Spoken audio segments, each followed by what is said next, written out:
This is how to check your tone ring when your ABS light illuminates on your dash. So we're going to go down to the wheel,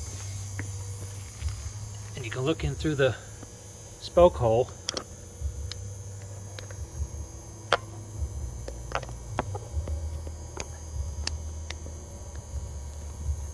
And that tooth part on there, that's the tone ring.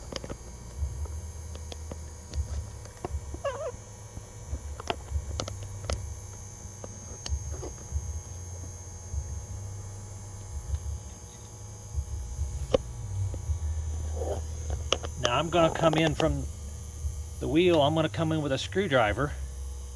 I'm going to come in from this side, and I'm going to rotate that ring because it's got a crack in it. That's how I know it's bad. It's cracked and it'll spin freely. Let me get the camera in here.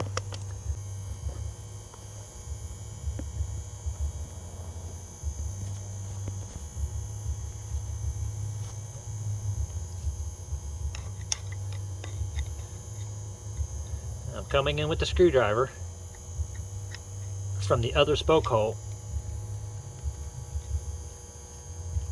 And see how that moves? That should not move. That means it's cracked. And see, it actually, there's a gap here now. There's a gap between the tone ring and this boss here. So with my ABS light on in the dash, I know which wheel the problem is at just by going in with a screwdriver through the spoke hole of the wheel and moving that tone ring.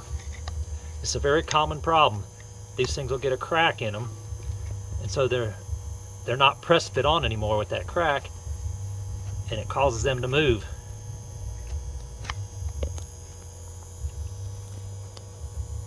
There's a little better picture of it now. Yep, you can see it moving.